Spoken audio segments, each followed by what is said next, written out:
سے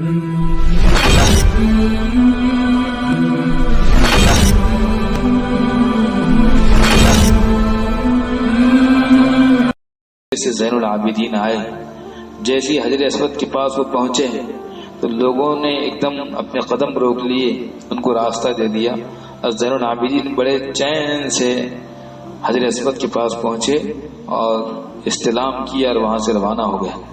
تو ہشام تو بادشاہ تھا، بادشاہ کا بیٹا شہزادہ تھا۔ لوگوں نے اس سے پوچھا کہ یہ کون ہے، جانتا تھا لیکن کہہ دیا کہ مجھے نہیں معلوم کون ہے، پتہ نہیں کون ہے، اس لیے کہ کہیں زین العابدین کی محبت لوگوں کے دل میں میرے سے زیادہ نہ بیٹھ جائے۔ تو وہاں فرزدق شاعر تھا بڑا، جو اہل بیت کا بڑا عاشق تھا، وہ کھڑا ہو گیا اور اس نے کھڑے رہ کر اس کے منہ پر کہا، ہذا خیر عباد اللہ، ہذا ابن خیر عباد اللہ کلہم، هذا التقي النقي الطاهر العلم، هذا الذي يعرفه البطحاء وطأته، البيت يعرفه والحل والحرم، هذا ابن فاطمة أنت جاهله۔ ارے تو ان کو نہیں پہچانتا، تو ان کو نہیں پہچانتا، ان کو تو مکے کا ذرہ ذرہ پہچانتا ہے، تو ان کو نہیں پہچانتا، ان کو تو حرم پہچانتا ہے اور حل پہچانتا ہے۔ ارے واہ ہشام، تو ان کو نہیں پہچانتا، یہ کون ہے؟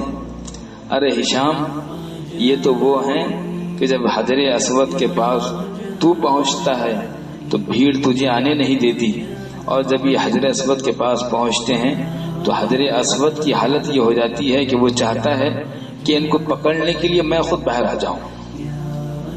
ہشام، تو انہیں نہیں پہچانتا، ان سے بڑا اس زمانے میں کوئی سخی نہیں ہے۔ ہشام، تو انہیں نہیں پہچانتا، تو ان سے جاہل ہے، یہ فاطمۃ الزہرا کے بیٹے ہیں۔ ہشام، تو ان کو نہیں پہچانتا، ان کے نانا کی نبوت پر تمام نبیوں کی نبوت مکمل ہوئی ہے۔ ایسی تعریف فرزدق نے ان کے سامنے کی، اسے برداشت نہیں ہوئی، اس نے کہا کہ ان کو قید کر دو، جیل میں بند کر دو۔ لیکن تقریباً تمام لوگوں نے یہ بات لکھی کہ زین العابدین نے ساری زندگی پھر ہنسا نہیں، کسی نے ان کو ہنستے ہوئے نہیں دیکھا۔ ایک طرف جس نے اپنی آنکھوں کے سامنے اپنے گھر کے جنازے اٹھتے ہوئے دیکھے تھے، اپنے آنکھوں کے سامنے اپنے باپ کو شہید ہوتے ہوئے دیکھا تھا، ذبح ہوتے ہوئے دیکھا تھا، تو اس کا تو یہ حال ہے کہ وہ پانی پیے تو روئے، وہ کھانا کھائے تو روئے، وہ سوئے تو روئے، وہ نیند سے اٹھے تو روئے، اس کو کبھی لوگوں نے ہنستے ہوئے نہیں دیکھا۔ اور ایک ہمارا اچل پور ہے کہ جب بھی 10 تاریخ کا دن آتا ہے تو 10 تاریخ پر تو شباب رہتا ہے، 10 تاریخ پر تو یہ ننگا ناچ چاند پر پہنچ جاتا ہے۔ پہلی تاریخ جیسے ہی محرم الحرام کا چاند نظر آتا ہے تو بالکل وہ شعر صادق آتا ہے، چاند جب ماہ محرم کا نظر آتا ہے، کیا تیرے جسم میں شیطان اتر آتا ہے؟ کیا جواب دیں گے زین العابدین کو؟ کیا جواب دیں گے حضرت حسین کو؟ کیا جواب دیں گے محمد بن سعید بن عقیل کو؟ کیا جواب دیں گے عبداللہ بن سعید بن عقیل کو؟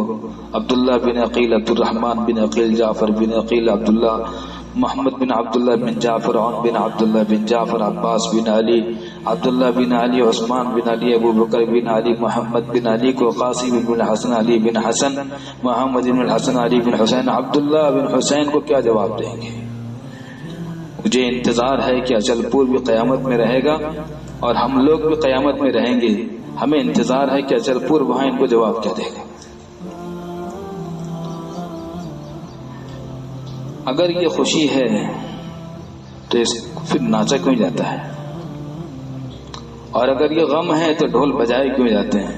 سمجھ میں کچھ نہیں آتا۔ خیرت کا نام جنوں رکھ دیا، جنوں کا نام خیرت، جو چاہے آپ کا حسن کرشمہ ساز کرے۔